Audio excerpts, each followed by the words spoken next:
That's just sports, baby.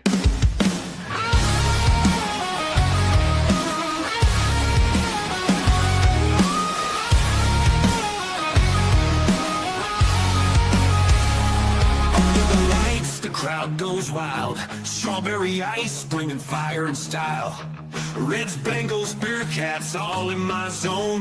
This is my stage, my mic, my throne. Boom, like a hammer, I'm breaking the game. Strawberry ice, you're gonna know my name. Sports Talk Thunder, hear the podcast roar. Cincy's line is kicking down the door. Step into the ring where the passion ignites. Talking sports all day and all night. From the field to the court to the roaring stands. Strawberry ice with the world in my hands. Boom, like a hammer, I'm breaking the game. Strawberry ice, you're gonna know my name. Sports Talk Thunder, hear the podcast roar. Cincy's line is kicking down the door.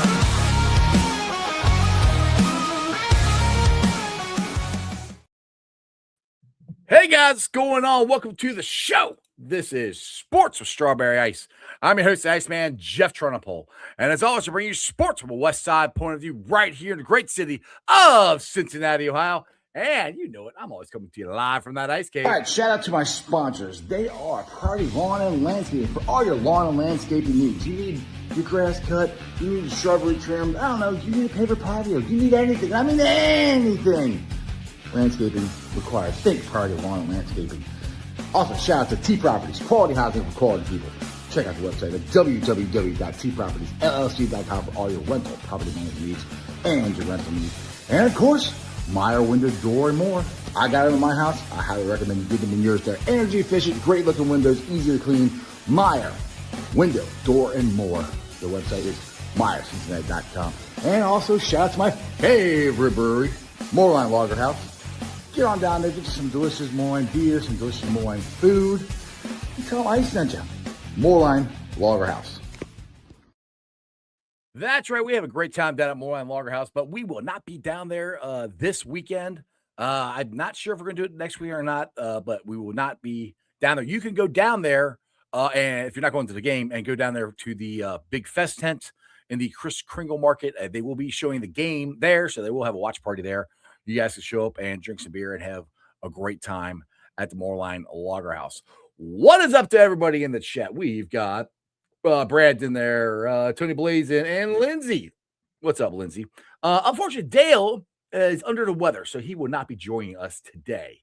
So, me and the Godfather Anthony Cosenza are just going to have to go solo. So, I'm kind of talking about the Bengals offseason here. We're at pick number 9 right now. I don't think we're going to stay there. I would love to stay there at number 9. But let's just say we did. Or what do you think the Bengals should do this offseason? Will they do what Joe wants them to do? Which is not trade Joe. What Joe wants them to do is be aggressive. Go out there. I don't know. Go sign Joseph Ossai now. Extend Miles Murphy. Extend DJ Ivy. These are the guys. Extend your own players. Take care of the guys that you know you have something with moving forward. Will the Bengals do that? I think they need to do that now before free agency starts, then the draft, but we'll get into that. But right now, let me bring in, like I said, the Godfather of Bengals podcasting. He's none other than Anthony Cosenza. What is up, AC? What's up, man? Merry belated Christmas. Hopefully Yes, you and your family, I know you are I don't know if I want to age you here. You are a newly minted grandfather, correct? Yes. Just call me Pops. Congrats to you. I hope you and your family had a great Christmas. Yeah, it was an awesome time. Got to hang out with the grandbaby. We went over my son's house and had Christmas Eve there.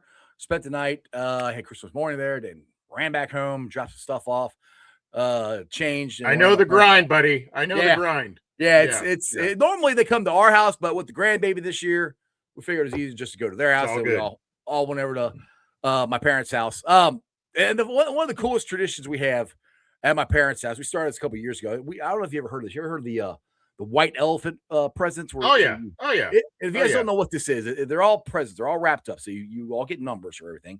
And everybody picks numbers out. You start with 1, 2, 3, however many people there. And you go and you open a present up. And you look at it like, oh, it could be something cool like this. It could be something awful. You never know. It's usually something shitty, though, right? Yes, usually, yes. Okay. And the funny thing is, people can go around and steal other things from other people too.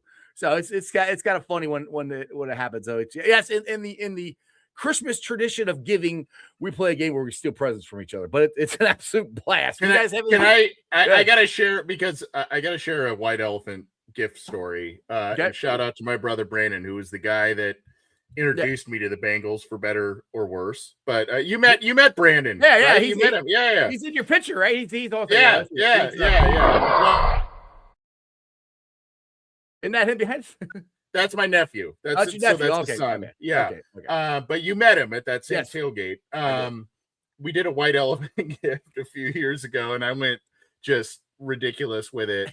And I bought I don't know, some people may think this is stupid or not even as edgy as I think it is, but I bought a beta fish as a white elephant gift in a little temporary aquarium. And the poor guy opened it up, and I'm like, there you go, dude. There's your white elephant gift. You get to take care of a beta fish. By the way, those things are like indestructible. You can like just not even take care of them, and they'll live for like 5 years. So like, thanks, bro. Yeah. I think he was like, what the hell? But anyway, you said white elephant, and I was thinking about that. So yeah, that's like I said, that's a tradition we started a couple years ago. It was fun. It's funny. It's fun. The grandbaby for some reason got most of the presents. I don't know why. I was a little jealous about that. That's how it always goes. Right, exactly.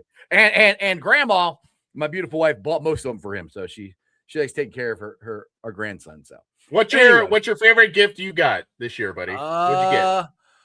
Well, not to put other people on blast. It's something. Well, it's something my wife bought me. Well, I was there when we bought them, but I got 2 new Jordans.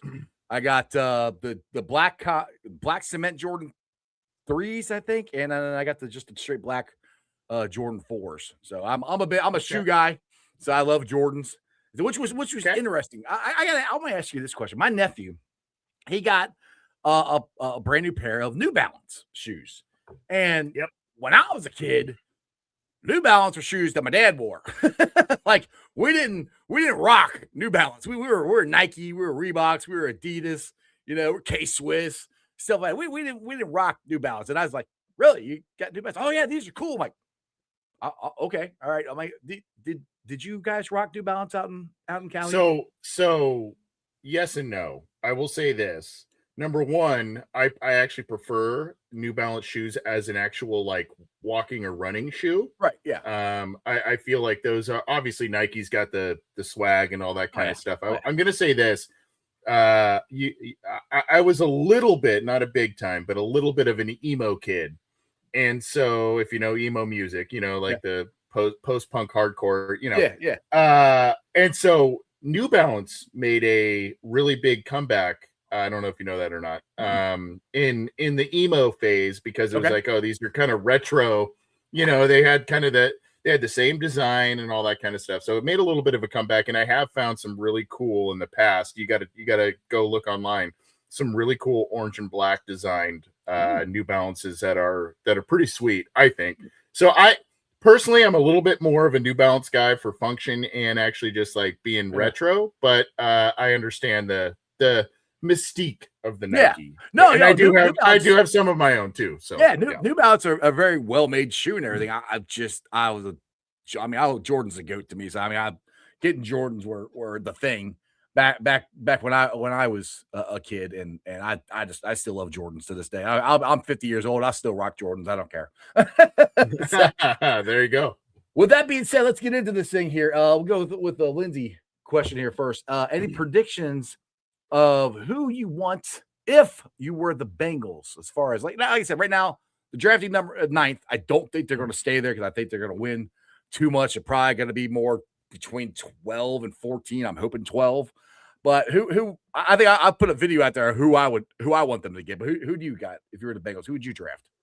Well, it depends. And I assume a lot of people are looking first round, right? And that top 10-ish type pick. And obviously, I think the Vikings winning last night on Christmas night helped the Bengals in their draft position, because at best, what is it? if they tie record, I think the Vikings went to 7-9. I think the Vikings went to 7-9, and if the Bengals win the last 2 games, they'll have 7 wins, but they lose the tiebreaker, being beat by the Vikings, right. So they would have the pick before them if it went out that way. But to me, Ice, I know a lot of I like Caleb Downs, and gosh, his name escapes me. The Ohio State linebacker that Dale mentioned in that 15 range. Yeah, I talk about him a lot, but I'm like, God, what is his freaking name? I now? Can't remember either. Where's Dale when we need him? Yeah, I know. No, somebody will type it in the chat. I know you're talking about. The guy that I can research. God, Anthony, do your research. He's got like 100%, made tackle rate and all that kind of stuff. That's the guy that I would like to see as well. But to me, though, I'm looking more, and I got to dive deeper into the draft to see who this is, but I'm looking more right now at 2 things. Number one, the overarching concept for me is, okay, are you going to lean into the offense? Are you going to continue to lean into, we got to score 30, 35 a game and just get those turnovers and that sort of thing on defense and just hope that it's a middling defense and that's okay? And if so, I think this team needs to find another Tyler Boyd. They need to find another slot receiver, savvy route runner, a guy. Even when Tyler Boyd was out of the lineup, they would rely on Trenton Irwin in the slot. And Trenton Irwin had some games where he was really effective. And I like Yoshi. I think Yoshi is still kind of a more wide receiver 4 a little bit. I think just his size and speed is a little more boundary. Alvar Reese, that's his name. Sonny Styles. Thank you. I knew I was like Styles. There you go. Yeah, I couldn't. Yeah, AJ Styles, baby. Reference. Go ahead. Sorry. Yeah. No, I just, to me, and it does, obviously you're not going to get a slot. You're not going to pick a slot receiver in the first round. That's no. But if you're going to round 2, if you're going to round 3, and you're like, there's a guy that's twitchy, is quick, and has good hands. If you could get yourself a baby Hawk, if you can get yourself a Tyler Boyd, somebody that's just, if you want to lean into that defense, do that. Jermaine Burton blew up in their face. And they need to start hitting. Yes, they need to hit on the first round, obviously, especially if they're going to be top 10-ish, right? Right. Yes. But to me, you have to start hitting on these depth pieces in rounds 2 to 4. Yes. And you can't have your, I think John and I on our show talked about it the other day, Andrew Billings and Marcus Hardison and Zachary Carter, and I know those are all defensive linemen, but you just can't have projects. You can't do that this year. Right. You can't. Yes. So you need to hit. And to me, if you are going to lean into the offense, and as you mentioned earlier, are the Bengals going to extend DJ Turner? Are they going to exercise the 5th-year option on Miles Murphy? That sort of thing. If you're going to rely on some of those young guys that you did draft in high picks as some of your core of your defense, get yourself a really solid slot receiver. And I need to, truth be told, I need to research a little bit more onto who some of those guys are. But when this offense operated at its maximum capacity, it was when those 3 wide receivers, Chase, Higgins, Boyd, Burrow, were all in the lineup.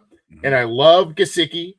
I think he's a good player. I like Tanner Hudson. I like Eric All when he's available, but it's not, and Fant has had moments too, but it's not tight end specific. It's give me that guy who's a sure-handed wide receiver. If there's double bracketing on both of those wideouts, Higgins and Chase, give me the guy that can just run, a 10-yard in, a slant. And I know Boyd wasn't a fast guy, but there were times where he would stretch the field too. There were times where he stretched the field too for big plays. So go back to the Ravens game where he knocked them out of the playoffs. I mean, that was they stretched then. So I mean, I'm with you. Good. No, I'm sorry. I'm rambling here a little bit, but just in going into the draft, I know everybody's going defense, and rightfully so. You should focus on the defensive line. I think safety. linebacker, all of those are viable options. But to me, at some point, I would really like to see them get another, if they can, a Tyler Boyd-ish type of player to complement the rest of the offense. Yeah, I'm with you on that. But I would more like him to do it probably third round for me, because I think you still could find if you do your due diligence, you could find that guy in the third round. The first and second round for me, I either want a linebacker, a safety, or an interior defensive lineman or an edge. I don't care who it is. I mean, I really like Caleb Downs, and I would love Styles too from Ohio State. I don't know if they'll be there when we pick, but or the kid from Miami, the edge there, Ginn Jr. Is that his name? I got it written down. Oh, Bain. Yeah, Bain Jr. Yeah, him. Ruben Bain. Ruben Bain. Yes. Yeah. I would like to get. He'd be good player. Guy. And then the defensive tackle, I think from Clemson. I know his name escapes me. Yeah. Listen, I'm just starting to get into the draft stuff here. I'm not Dale. Dale does it all year long.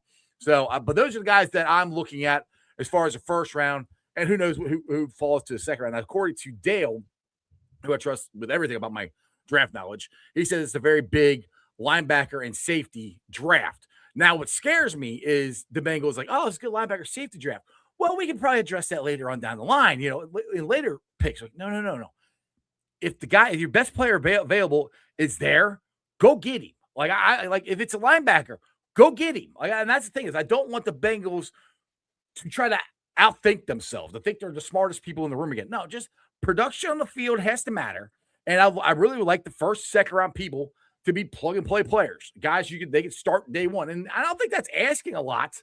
Where they're drafting at the Bengals be able to draft guys in the first or second round that could start day one. It shouldn't be that hard, especially when you have needs at safety, at linebacker, at defensive tackle, interior defensive line. I don't think that's too much to ask to have the first two guys be able to start playing for us. That's what I think they should do.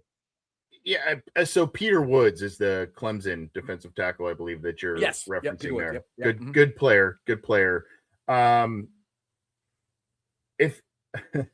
If you're asking me based on historical Bengals drafting trends, what they value positionally and what they don't, safety will probably be something that's in round 3 or 4 at best. I hope to God not. Especially if Caleb Downs is sitting there and they pass on him, I'm going to go through the TV screen and choke them. Like if he's sitting there and they still don't draft him, like, you can't be that stupid. Anyway, go ahead. Sorry. Obviously, all of this also is predicated on what they do or don't do in free agency. Yes. Right. Yes. Like right now, as we sit here, you're like, okay, Hendrickson, by most of our opinions, he's probably not here. No. So then you go, okay, how much do you take stock in Miles Murphy's rise recently? How much faith do you have in Shamar Stewart when healthy? That sort of thing. Here's another sneaky need that, I think a lot of people need to start talking about, and the Bengals value this position highly because I don't necessarily like this approach, but they build their team out in instead of inside out. Yeah. You've got questions at cornerback going forward. And I know there's DJ Turner. Not a ton. No, not a ton, but there's probably going to be a move on from Cam Taylor-Britt, I would think. And so now you've got Dax, who has flashed but has not been spectacular. Turner has been spectacular, and you go, okay, in this division, this quarterback heavy league right now, do you get another corner in the first 2 rounds? That might be something to look at as well instead of safety, and maybe that quells some of the concerns of some people, but I do think, there's obviously a lot of defensive needs. There might be also a need, Ice, at a Samaje Perine eventual replacement. Now he has played well. I don't want to see him play, but I mean, Father Time is undefeated, so you go, okay. I would like to see some more Taj Brooks here toward the end, see what they got with him. Maybe. Nothing against Samaje. I think Samaje's been great, but like you said, Father Time is undefeated. And we really haven't seen what we got with Taj Brooks. I mean, seen a little bit, but not enough. We got 2 games left playing. Let's find out. That's kind of what I said last year with Miles Murphy and Joseph. Play them. You got to find out what's going on here. I got a super chat here from Fuzzy Balls. Again, thanks for the 5-hour super chat. Fuzzy Balls is the greatest name. I love it. Congratulations to T for back-to-back 10 receiving touchdown seasons. Antonio Williams of Clemson for wide receiver 3. He's an absolute elite route runner, running all those routes. I have not checked him out, so I cannot speak on Antonio Williams. I don't know if you have at all. I haven't, but let me just do a little. I think he went to Clemson, if my memory serves correctly. Yeah, that's what he says. He's from out of Clemson. No. The person I'm going to, okay. Hunter Renfrow, right? Yes. Was he Clemson, Georgia? I can't remember. I don't remember. Yeah, I can't remember. Gosh, it's sorry, I got the Christmas fog going on. Yeah. But can you imagine a Hunter Renfrow-esque player in this offense? That's awesome. And I that's what I'm saying. Like, where you're like, okay, we got to worry about chase after the catch or just a sideline grab. Someone mentioned, I forget who it was, about 10 touchdowns from T. He is a mismatch nightmare. Even if he only has 3-4 catches a game, it's Randy Moss-esque type of stuff that he can do because he's 6'4", got the huge catch radius. Can you imagine if you have that savvy route runner in the middle of the field that Burrow can just be like, you know what, those two guys are doubled. Bink. Yep. There you go. And I mean, that I mentioned Boyd. I tend to think Tyler Boyd was a better player than Hunter Renfrow, but Renfrow was an immense weapon for Jared Carr. Yeah. And so if you could just have some of those guys that one of those guys come in here and be able to complement the offense. Again, not a slight to Yoshi, not a slight to others, but you kind of felt at one point Charlie Jones is maybe going to be a slot guy. He's basically a return guy only, and he's also, I think, going to be out this week.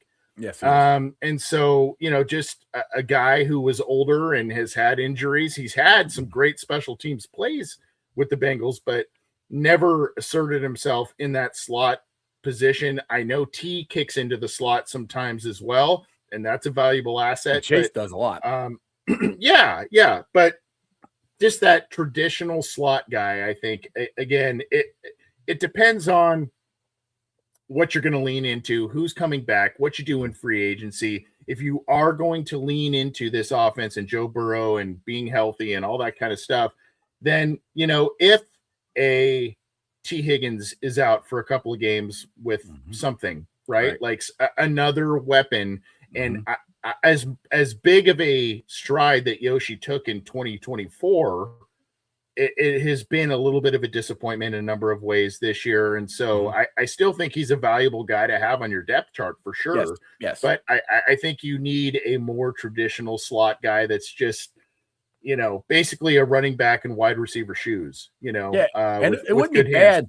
It wouldn't be bad to lean into the offense. I mean, we're not saying go all the way offense, but add another running back maybe, and add a slot receiver would be nice, along with adding on to our defense. And the thing for me, like I said, I usually don't really examine what the Bengals I think they'll actually do till after free agency, because to me, normally when they do stuff in free agency, that that kind of dictates what they might be thinking, and that's the thing for me, is hopefully they will actually be aggressive. And that goes back to my point at the beginning of this thing, is be aggressive with the players you have now. Go extend guys, and that's where I'm hoping they're working on this. But I'll get to this comment here from Jeremy here. He says, the way they draft scares the blank out of me.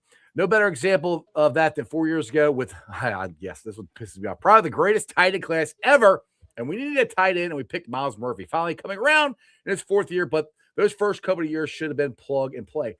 I couldn't agree with you more, because I was sold.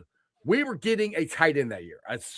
Somehow, we were going to get a tight end, because there's so many of them. And I see them scattered all over the NFL. Oh, yeah, I could have drafted that guy. We could have drafted that guy. And we didn't. So that's what I'm with you, Jeremy. That's what scares me with when Dale tells me there's full linebackers and safeties in this draft.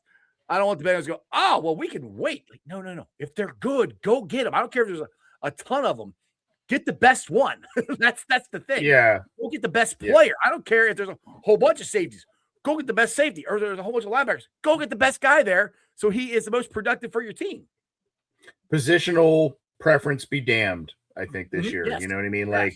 Like they devalue guards, they devalue safeties, they devalue interior defensive linemen. They, I mean, that's just kind of been their MO. And I don't, again, I'm not sitting here banging the table for offense No.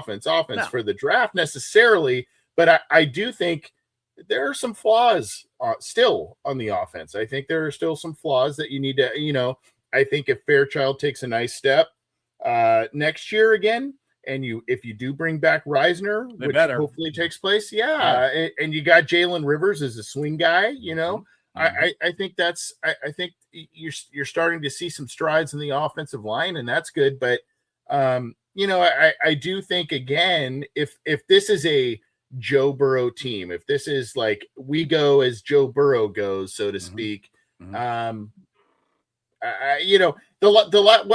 the record of Joe Burrow in the last? I mean, I know he played half the game against Jacksonville. If you look at the last part of last year, and when he played and came back this year, was he 8-1, 9-1? Yeah, the first game he lost was Buffalo. That was the first one he lost after I think he started winning last year in the Dallas game, and then he won all of the end of the year. Then he won the first two this year, got hurt, and then won the first game. He won the Ravens game, lost the Bills game, which almost was a win. Yeah, and then it should have been a win. And then the Ravens game, and so I guess 9-2 or 8, whatever it is. The point is if you're going to lean into that, if you are going to, be the Joe Burrow identity of this team, then supplement that. But obviously, this defense has flaws, and it's got a lot of needs. Unfortunately for the Bengals, aside from cornerback, to me right now, the positional needs that we are seeing on the defensive side of the ball are ones that are areas that the Bengals don't traditionally value, at least in high rounds of the draft. Well, hopefully that's one thing. Hopefully it'll change, and that's where Joe's, I think, talking about being aggressive and changing the way they do stuff around here, and that would be one of them is actually valuing a safety position now here. And Jungle Cat and Jonathan also brought this up, which I agree with you about the future left tackle with Orlando Brown. I don't see how they address it unless they draft somebody lower, in the draft, but I don't think that's going to be the guy to replace Orlando Brown. Unfortunately, I think they're going to have to try to get Orlando Brown to go through this year and then maybe try to address that next year because there's so many other needs. Unless, like I said, unless there's a left tackle that just drops in their lap at their first round pick, then I'm taking them because that's what I keep saying. Best player available, take it. If it is a left tackle, take it. But I don't see – I'm not sure what the left tackle or the offensive line group in general is for this draft yet. So, but that is a need and a future need because I think we got, like I said, I think Jalen Rivers. I would resign Dalton Reiser, and I would have him and Rivers, fight it out for the starting right guard job next year. And I think Ted Karras. I do think we have the future center on this roster with the two guys we got as backups, Lee and the guy from Ohio State. I never can remember his name. One of those two, I think, will eventually take Ted's spot. We got Fairchild. The left tackle spot scares me because Orlando gets hurt. It's Cody Ford. We don't really have anybody. So that is something I would like the Bengals to address. I just don't see them being able to address that.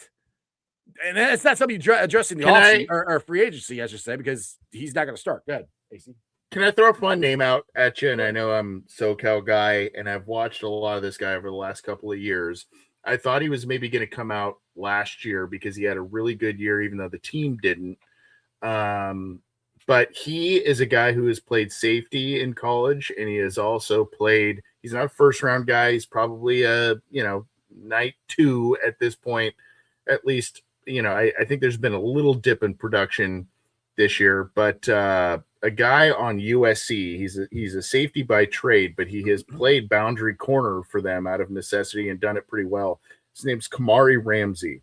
Okay. And he's a pretty good player that if you're looking for maybe a little bit of that Dax Hill versatility type of thing, he's a little older, but had a really nice 2024 year. And I thought he was going to come out and it kind of surprised some people that he came back. And he's a good kind of flexible player for a defense that can do a little bit. So I just know that from being kind of, hometown guy. So that's a good player, I think. Mon says make it happen, Anthony. It's all on you. You got which one? Kamari Ramsey? Does that mean if Mon likes him, then I'm on the right track? There you go. Let me get this. We got our $5 super chat from Fuzzy Balls. Cassius Howard, Texas A&M. Shamar Stewart's replacement had 12 sacks this season. Plays a lot like Trey, much better than Stewart. He's a finisher. I will keep an eye on him in the playoffs for sure. I have not seen a lot of him, but I will take your word for it. I think Fuzzy Balls has said that before on here too. So there, to me, it seems like there's a lot of good defensive players coming out in this draft that we hopefully we'll be able to get. And Mon says yes to whichever one you were talking about. Good. Yeah, I think this year he is the finalist for the Ronnie Lott Trophy or the Lott Trophy, which I think a few people know who Ronnie Lott is.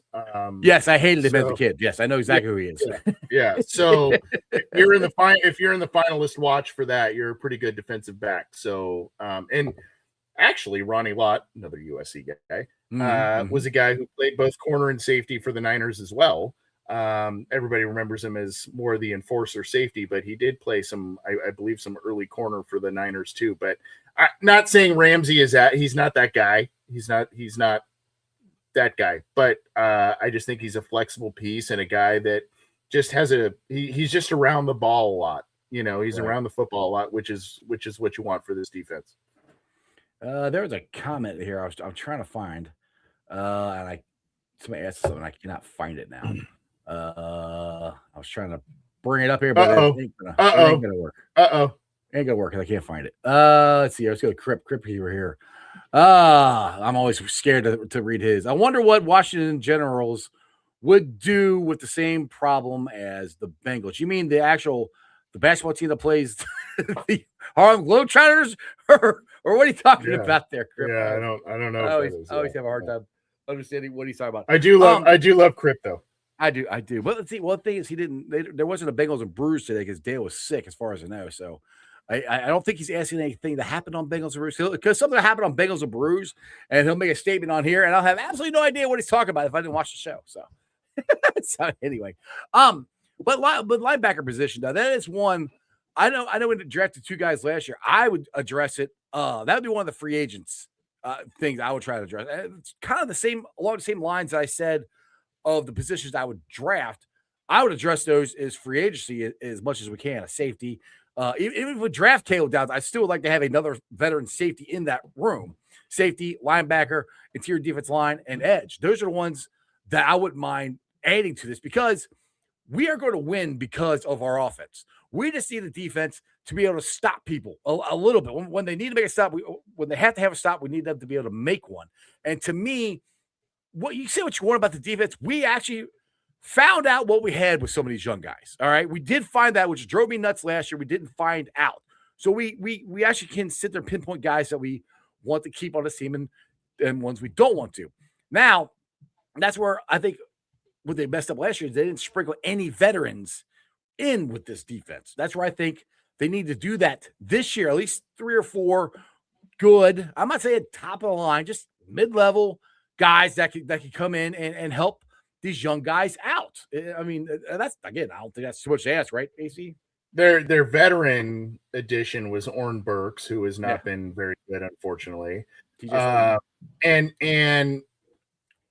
I don't know what honestly, I do question what the mindset was. Like, was the mindset that we're going to have Logan Wilson here to kind of tutor our new linebackers and, but you let go of Pratt. Why didn't they just keep Davis Gaither? I still don't get that. That's what I don't know. What I don't know. And so what I would have thought would have been a nice like bridge transition year from veteran to rookies, they just purged them all in terms of the veteran guys who've been productive, even if they fell off the cliff or whatever. They just purged them all. Pratt, Wilson, Davis Gaither went elsewhere, all that kind of stuff. So there was a lot of trial by fire, and that's what I wonder how the Bengals are going to approach this offseason draft free agency. I do think they need probably 2 free agent veteran linebackers, even if it's not top tier guys. They probably need a couple of those guys. I always try and look at, in a way, some of the way you run a team a little bit like a business, right? Because at the end of the day, it's sports and that sort of thing, but there's a business aspect to it. And obviously the Bengals made high investments, or relatively high investments, in Knight and Carter. And so you kind of figure, like, okay, they're invested there, but at some point too, you also probably need to say at the end of the year, while we relied on you and we are going to continue to rely on you, this was not good enough. So this was not good enough. And so we need more from you in terms of development in year 2. And that also is on the staff. Let's not be, I mean, that's, but I think also the team needs to say, like, if they don't develop, if this doesn't get any better, what do you do? Where are we falling back on? And let's just say, for the sake of argument, the Bengals both had Pratt and Wilson still on this roster this year while drafting those 2 guys, and they said even if it was discontent that was breeding with Wilson and Pratt by being technically backup guys to the rookies, if you still had that and you said, you know what, the rookies, you got to sit back and watch now. This is not, this isn't, you're missing tackles, there's poor angles, all that kind of stuff. Maybe Wilson and Pratt would have also stumbled. I don't know. But, I mean, at least you would have had a fallback plan on 2 guys that, have given you big plays and big moments for this team. And I don't know if things would have been any different, but I don't know. Sometimes that it can hinder a young player, or it can help them grow, So one thing you can play the what if game all day. Oh, yeah, so all the time. One thing that's interesting is that Logan Wilson actually got benched. So in Dallas, so he's gotten benched twice by 2 of the worst defenses in football. If that tells you anything. So I think injuries have just probably started to take its toll on him. Unfortunately, I don't know. Now I'm just looking at Twitter here. This is interesting. Hayden Winks just tweeted this out. Max Crosby's contract is extremely tradable. Only $5 million dead on the Raiders side, inheriting the team $30 million guaranteed in 2026, which is not a problem for the rest of the contract. It's just $28 million with a team option. I love Max. I would love the Bengals to get him. I wanted them to trade for him last year when I thought they might trade for him, or the Raiders might trade him. But that would be great. I mean, that would be, and again, if you can get a guy like Max Crosby, let's just say that would be a guy that would change your defense, change your identity. He would be the leader on the defense. I mean, and that's one thing that I don't think it had this year. We haven't really had an identity, a leader, a guy say, this is not good enough, guys. We need to, play better.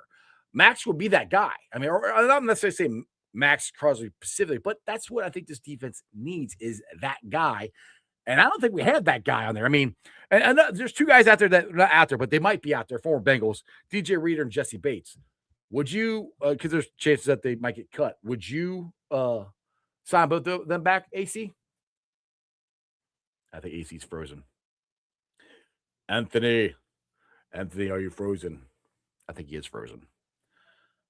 Well, I'll ask the chat, and hopefully AC can get unfrozen here. But those are 2 guys that I would not mind bringing back. Now, DJ Reader, I love DJ Reader.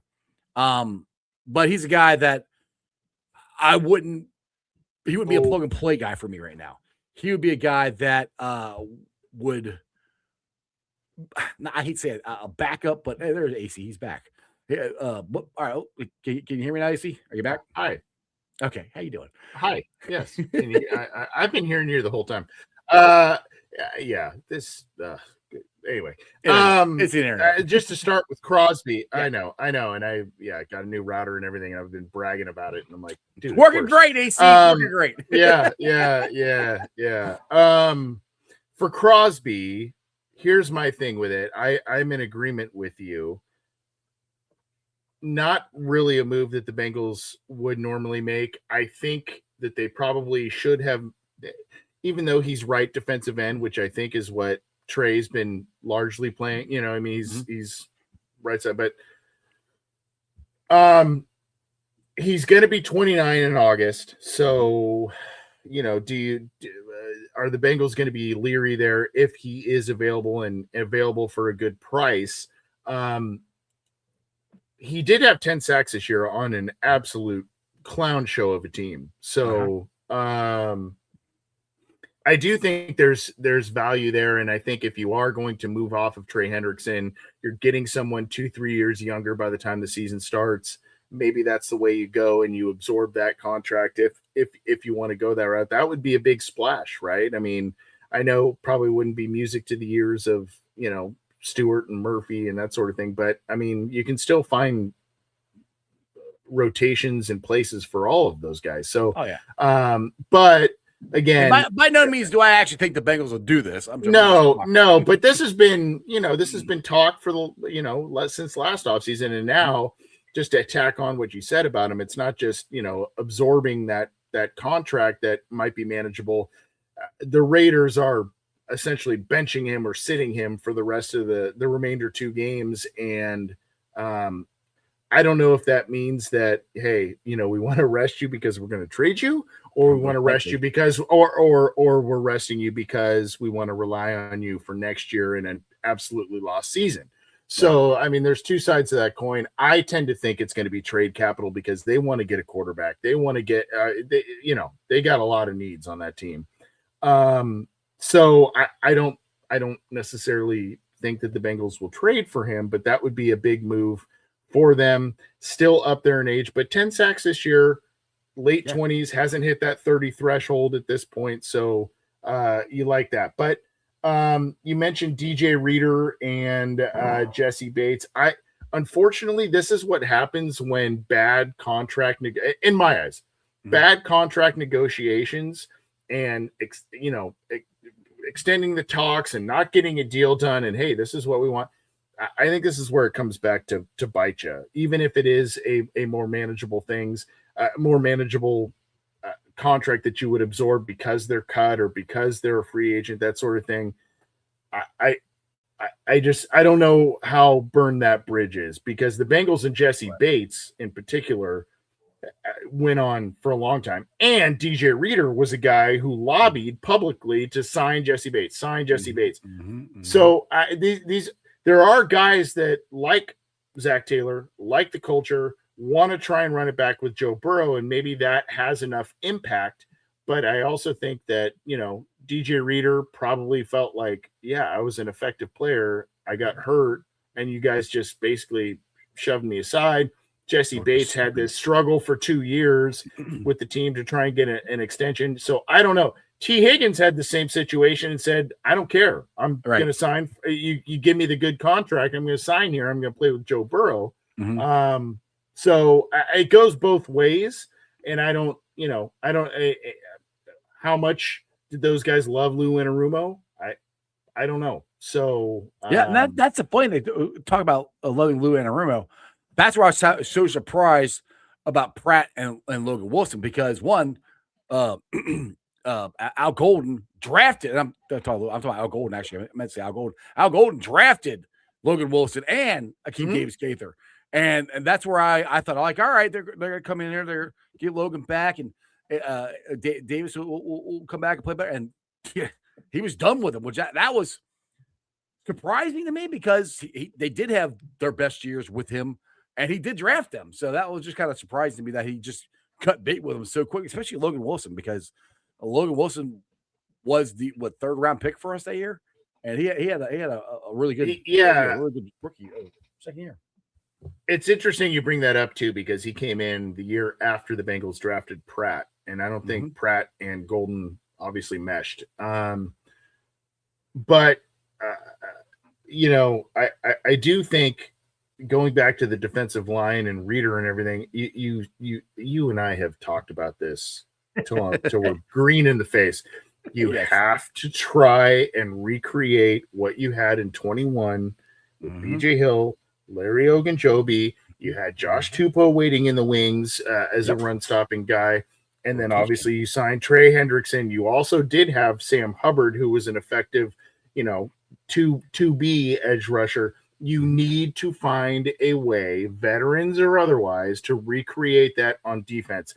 That defense was not perfect, Ice. You know that. The defense was not perfect. They came up with timely turnovers. They came up with timely stops. And they would let shit, dude. You remember some of the games against the Chiefs? It was 21-3 and 7. It was like, dude, oh my gosh, they can't stop. How the hell did we come back to win this game? Yeah. Again, imperfect unit, but timely, clutch when it mattered, and they had the ability, especially in 21, to rush the passer and from a lot of different spots, and that's what they need to recreate. And they did a very good job of containing quarterbacks who were. I still remember running quarterbacks. Yeah. I would never forget that play in Kansas City where they kept Mahomes in the pocket, and he couldn't find anybody to get open, and he did fumble the ball. They tackled him, and he fumbled the ball. But he had, felt like forever, but they had him coned in there, and he couldn't get out, which is what would have been great if the Bengals would have done that on 3rd and 15 with Josh Allen. But I mean, it was a bend but don't break defense, and that's all we need them to get back to doing is that. That's why we're not asking for the moon and the stars and all this stuff. That's people. I get told all the time, Ice, we're so far away from this. This defense is awful. The Bengals have never. I'm like, the Bengals have done this. I do think it is in their capability to do it. It's just a matter, will they do it? I don't believe that the Bengals want to keep losing. I don't believe they want to spend the maximum amount of money and do everything they possibly can to win. I do think they want to do enough to win. And I do think this offseason, there's a chance they could do enough to make this defense better because they did not do enough last year. What they tried last year didn't work. They got what they wanted. They developed some people on defense. So great, but that's not enough. You need a little bit more. So that's where I hope is not a way to run something, but that's where I'm hoping they'll do that. Well, and this goes back to the cornerback valuation, be it in the draft or it's a blend of how they value cornerback and talent and the old Bengals reclamation project. At one point on this roster in 21 and 22, the Bengals had former first-round pick Trey Waynes on the books. They had former second-round pick Chidobe Awuzie on the books, and they had former first-round pick, I think close to top 10-ish, Eli Apple on the books. At one point, Chidobe Awuzie got ran out of Dallas. They thought he was a bust, and Apple obviously was all over the map and bust. Right. Awuzie and Apple were your starting boundary corners. Yes, they were. So, and they did, especially for expectations of Apple, they did great. I mean, him tackling Tyreek Hill at the right before halftime in the AFC Championship game, ridiculous. That play changed the whole momentum of that game. Eli Apple did that, and they thought that Trey Waynes was going to be okay. Right, this is our and he didn't do shutdown crap. guy. Yeah, this is our shutdown guy, and then we can supplement the other side with these other two guys. Well, Waynes, he was injured, he wasn't into it, he retired, all that kind of stuff, and they're like, "Well, we're just gonna do these two, I guess." But the thing is, they went a little above and beyond. I know it didn't. They didn't have, and that's where I go. They can do it. They've done. They didn't have to sign Eli Apple. Eli Apple didn't cost them a ton of money, but they went out and signed him. So I'm like, that's where I get tired of people like, oh, they won't do it. I've seen them do it. So I don't why they haven't done it the last couple of years. I don't know. It drives me insane. Other than they just thought they were good enough, which I don't know why. Big offensive contracts, Ice. Like big. But they still got money. Now, I know. But I'm telling you from the family's perspective, if they were pressed on this, if anybody was to ever talk to them publicly, which is very rare, we're not allowed. That would be likely the response. Well, we invested money here.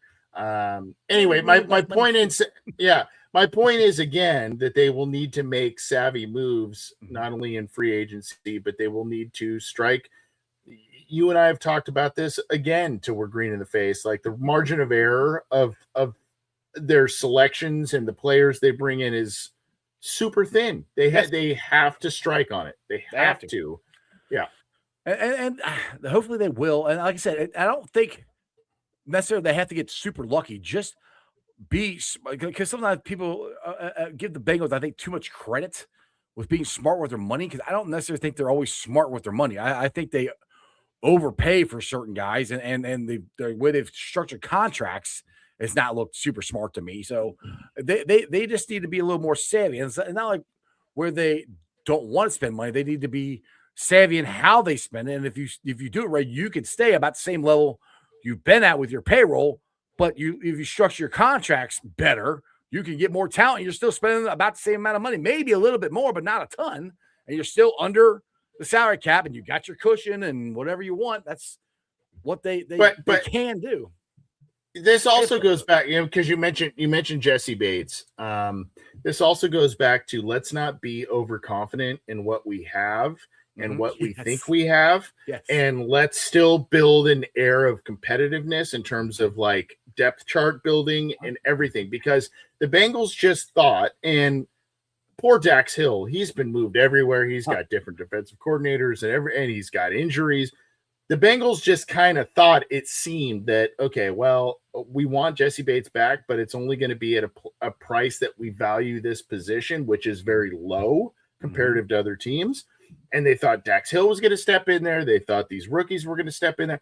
And this goes back to the linebackers, right? Like, you may think that these guys have high potential and can take a nice next step, but you also have to be proactive in a contingency plan if it is not going to happen, where it's like, if this still isn't working in year 2, year 3, whatever, we got to have other guys here, and not your Nick Scotts, not, you know what I mean? Like, don't pull the old shit handle. Like, oh crap, we gotta go get this guy. Exactly. That's what I think they've done too much. Oh crap, that didn't work. Let's go get this guy. No, have a plan. They need to have a plan, execute the plan, and have depth. Because even let's just say the linebackers work out great. What if one of them gets hurt? And you gotta have some there. All right, we got another $5 super chat from Fuzzy Balls, and we'll get the heck out of here. We got two Fuzzy Ball super chats. We got three Fuzzy Balls. Whoa! I don't know what to make of that one. Okay, all right. Fuzzy Balls just throwing it out there. Yeah, Knight or Carter are not NFL caliber middle linebackers. If we could get a legit middle linebacker, who can the quarterback on the D? Who can the quarterback on the D? Do wonders. Who would be the quarterback on the D if we get a new middle linebacker? Who can be the quarterback of the defense? Like someone who's the and again, I gotta, if we're talking draft, I gotta dive a little deeper. Yeah, that's already Dale. I do think again, if you go back to last year, I think they liked I know they liked Schlesinger a lot. And that was a guy that I would have loved to see them get, but unfortunately they were in that no man's land pick area of the draft. But this also goes back into, you see a guy, you want a guy, go draft. Get the guy. Right. Yep. Go get that's identify who you want. And if you don't think he's going to be there at pick, whatever you had, trade up and go get him. Like they wanted Walter Nolan. I know he won one pick before. Trade up and go get him. Like just be aggressive. Just get zero in on your targets of who you want and go get them. And if you're wrong, you're wrong. But if you're right, great. But at least be convicted of what you're doing. Not go, well, that guy's gone. Well, let's go pick that guy. Like, and I know we got 6 minutes left, but what you just brought up is another hour-long conversation, which is why you need a GM and why you need another voice in the room to be like, you know what? I'll take the hit. Right. Like if we trade picks and this guy sucks, I'll take the hit. But I want this guy. We need this guy on this team. I'll take the hit. 2 years down the road, you can fire me, whatever. I'll be the scapegoat. But these are the guys we want. These are the guys you should have a short list of in the draft. And granted, rounds fluctuate and guys go earlier or later than you think and all that. But you should have probably a top 10. Hey, if we had our way in the first 2-3 rounds, these are the top 10 guys that we want. And if we think someone that has needs similar to ours is going to leapfrog us in one of those rounds, we're going to go get that guy. Yeah. We're going to go get that guy. And that's where a GM or another stronger voice in the room, I don't know how strong or not Duke Tobin's voice is, but another true GM that you hire that says, nope, I don't care what you guys say. You can fire me 2 years later if he sucks. I want this guy.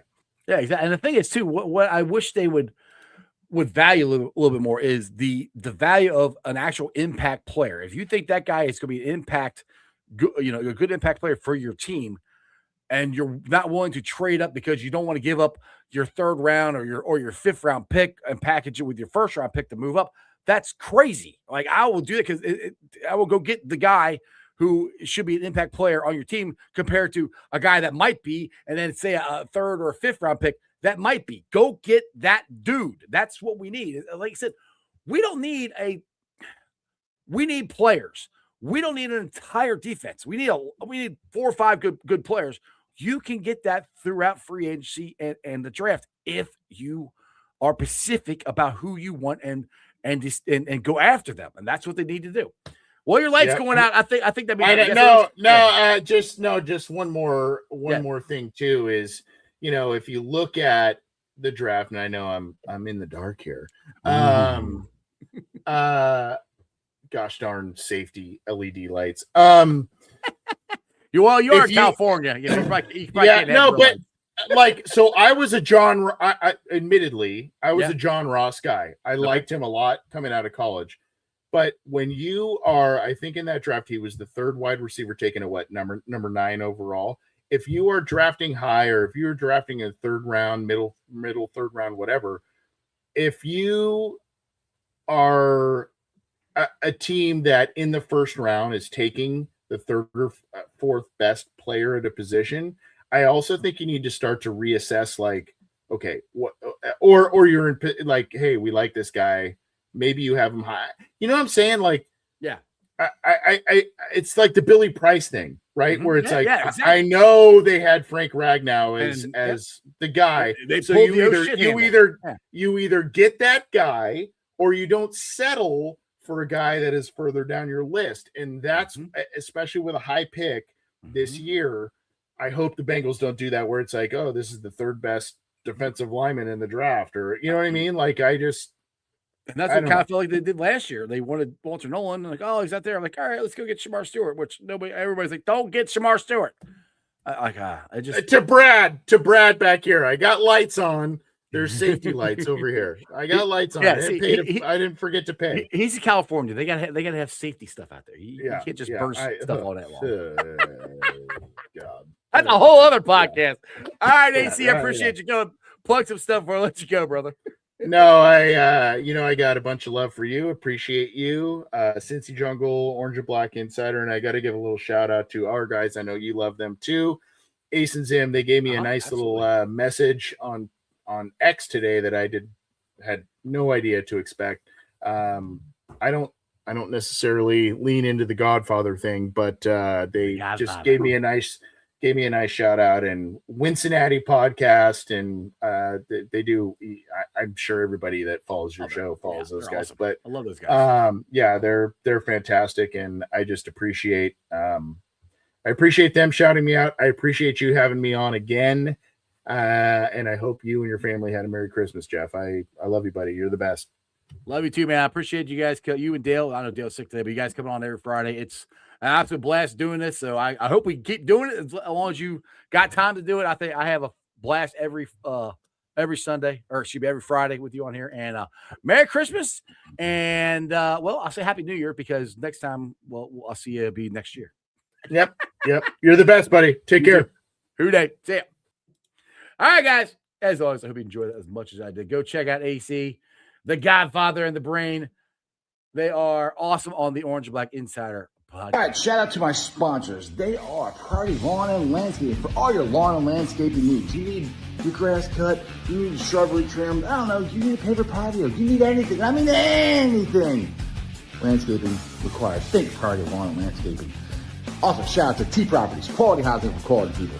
Check out the website at www.tpropertiesllc.com for all your rental property management needs and your rental needs. And of course, Meyer Window Door and more. I got it in my house. I highly recommend you get them in yours. They're energy efficient, great looking windows, easy to clean. Meyer window, door, and more. The website is MeyerCincinnati.com. And also shout out to my favorite brewery, Moorline Lager House. Get on down there, get you some delicious Moorline beer, some delicious Moorline food. And tell them I sent you. Moorline Lager House. That's right. Moorline Lager House is my favorite brewery. I will be down there tomorrow, hanging out and drinking some beer, enjoying the Kris Kringle Market. I think this is the last week for it. If you guys have not got a chance to get down and check it out, it's an awesome, awesome time. But thanks for watching. I've been live streaming on YouTube, Facebook, X, Twitch, and Instagram. Hello, Instagram. You can follow me on all those, along with Threads and TikTok, and also check out my Substack. I do write some articles there from time to time. I haven't written any probably this whole month because, well, I've just been busy with work. Trust me, I got lots of ideas and lots of stuff I want to write. I just have not had time to do it. But do me a favor, check out the podcast. I'll be pulling this off later on tonight. It's on BeanPod, Apple iTunes, Spotify, Google, Stitcher Play, pretty much wherever you get your podcast. Do me a favor, listen to it, rate it, like it, review it. Leave a comment and a 5-star review so more Cincinnati fans can find my podcast. Tell your friends, hey, you haven't watched Iceman? You don't have to watch him. You can listen to him on the podcast. I would greatly appreciate it.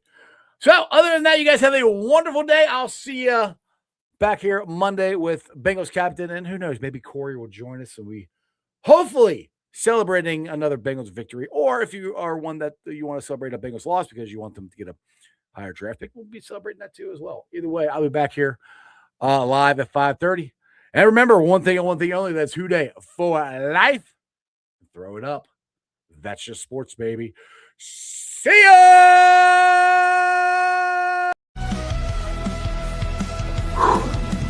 Another great show. You guys still here? The show's over. You can come back tomorrow. I'm out of here. See ya.